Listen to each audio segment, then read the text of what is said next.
Hey guys, welcome back here to Intuitive Angling, and appreciate you guys coming by the channel to spend some time with me today. And today, guys, we are going to be talking about bladed jigs and chatterbaits again, but not in the traditional sense.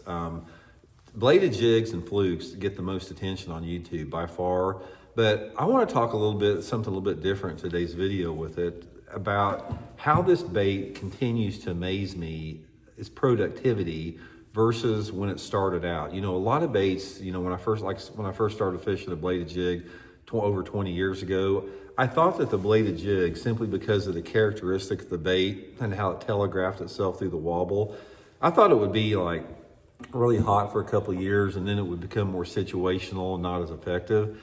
Guys, as far as I can tell, a bladed jig is the #1 traditional real bass fishing, most productive lure in the sport today. If you take away all the forward-facing sonar crap and all the jig head minnow crap, you know, a bladed jig, I think, is the #1 bait. I think that there's an argument to be made for that it is just as effective now as it's ever been. And this really, really amazes me. And I want to discuss this, why I think this is, maybe give you guys some practical approaches, some good tips and advice on how to utilize this in different situations. Because one of the things about a bladed jig, we are learning more about it every single year in terms of its versatility. It has become one of the most versatile bass fishing lures in the sport, and I never thought it would be. So we're going to get into that today. And also, guys, I'll put my favorite bladed jigs in my Tackle Warehouse link in the description of this video if you guys would like to pick up a few. I use a variety of different models. This is the Earthshaker model right here. But I'll have all that stuff linked in my Tackle Warehouse link in the description, along with the trailers. I'll put my favorite trailers in there, my favorite bladed jigs, the rod I use, the line, all that type of stuff. So you guys that like to check my Tackle Warehouse link out, get you some good equipment set up for the bladed jig season that's right upon us right now. Okay. One of the reasons I want to do this video is I just got back from a tournament up at Stockton Lake in Missouri. And Stockton Lake is what you would not consider a traditional bladed jig lake. Although this tournament that I just got done fishing up there was dominated by bladed jigs. A ton of people did good in the tournament on them.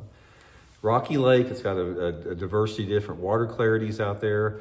And it was one of the top producers. And one of the things that I've noticed, in addition to like here in Missouri, all over the country for the past month, a bladed jig, aside from the forward-facing sonar minnow bullshit, the bladed jig has been probably the most dominant lure in bass fishing tournament fishing over the past month. I mean, Takahiro Mori won the Bass Pro Tour event on it. There's been a bunch of other tournaments won on it. There's been a bunch of other tournaments where it has been a big factor in the tournament. So it amazes me, guys, the continued productivity of a bladed jig. I can't wrap my mind around it a lot of times why that is, but I'm gonna try to theorize, in my opinion, why this thing is so productive and give you guys a few tips and advice on how to fish it. First of all, a bladed jig can resemble a lot of different stuff. If you have like a brown and orange model right here, it can resemble a crawdad. If you put like some green and orange and chartreuse on it, it can resemble a perch. If you use a white one or a pearl one, it can resemble a shad. So you can resemble, based upon your coloration and your trailer colors and profile, you can create a lot of different potential bait fish, colors for the bass to react to, based upon where you're fishing, time of the year, water clarity, all that type of stuff. The next thing with that is the blade is the key central figure on a chatterbait. Any type of bladed jig, it's a bladed jig. And there's something about the vibration of a bladed jig that it displaces water and sends vibration out through the water, but it does it in a sense that does not telegraph itself like other type of lures. Say, for example, if you're using a crankbait that has rattles in it, or a rattle trap or something like that, there's a very unique sound through the vibration in the rattle chambers in those particular baits. And a lot of times the fish get conditioned to them. I mean, if the fish aren't in a real active, aggressive mode, a lot of times the rattles will turn fish off, even though that combination of the wobble of a crankbait or the jerking action of a jerkbait in correlation with the noise that it makes, it can be productive, yet sometimes, the fish shy away from it. But a bladed jig is a little bit different because this water movement and displacement and vibration it's a different frequency than any other lure category out there, and I just don't think the bass can pick up on it. I think there's something about the way this bait moves through the water, something about the sound of it and all that type of stuff that the bass just really, really like, and they bite under a wide variety of conditions.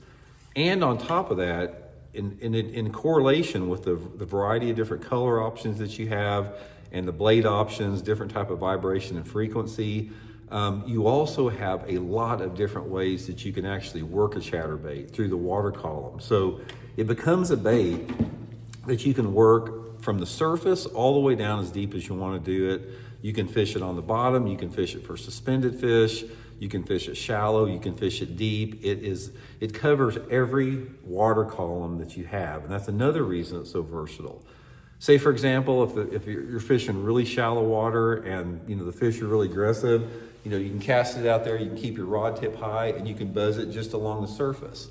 If the fish are down off the edge of a steep bank, you can throw it up there and just sort of slow roll it down the bank.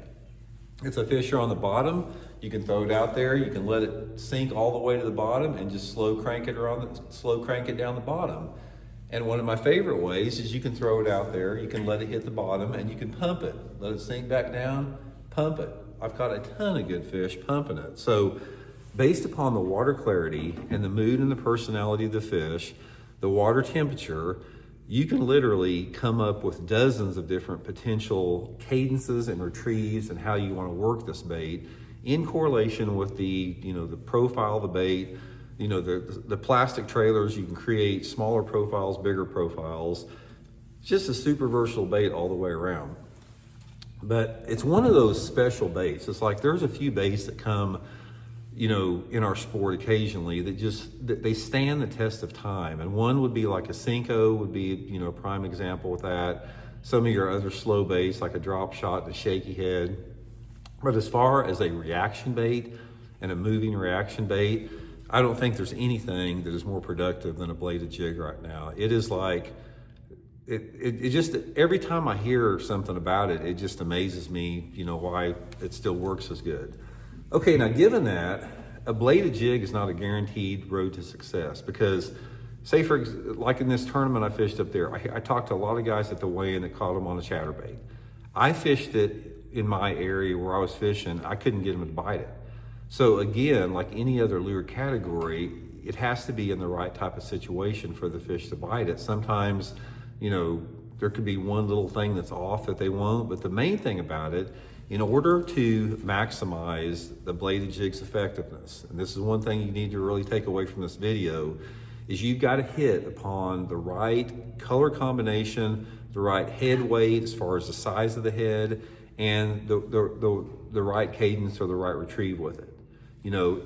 I've seen it make a huge difference. Sometimes they're all over a green or brown one like this, and other times they don't want to touch it. They want a pearl or a white one, or a perch pattern. So your color configuration, along with the blade color, guys, the blade color makes a big difference. You got a wide variety of blade colors options. Sometimes they want a chrome one, sometimes they want a black one, sometimes they want a green pumpkin one.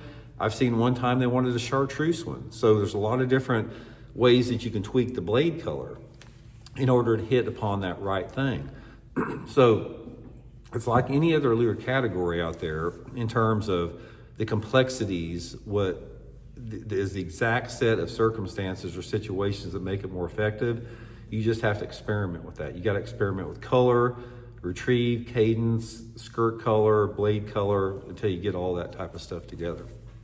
Okay, another thing I want to share with you guys that's really important is the rod and the reel and the line that you throw a bladed jig on is so critical. And I learned this the hard way from losing a lot of fish. One of the most important things to remember on a bladed jig is you want a tip that has a soft tip on it. See how that tip bends right there? Because when this bladed jig is going through the water like that and you're reeling it fast, when that fish comes up and grabs that thing, you want that rod to flex a little bit when it grabs it. So you don't ever want to use a stiff rod. You want to use a flexible, soft tip rod. The one I use, this is that Megabass launcher model here. I'll link this in my Tackle Warehouse link. This is a 7-foot 10-inch rod. It's got a medium tip, perfect chatterbait rod. And then with the line test, two different type of line tests. I use 17-pound test, Seaguar and Vizix fluorocarbon line. If I'm fishing the bladed jig deeper, like over the top of grass or something, 4 or 5 foot down. If I'm fishing it shallow around targets, I'll go to 20-pound test. So 17 and 20-pound test is the key line test that we use. And you do want to use fluorocarbon with it. But main thing, guys, is like anything else, you just got to throw it. I mean, a bladed jig is not one of the easier baits to fish. You can catch some fish, don't get me wrong. You can just cast it out there and reel it in and catch some fish.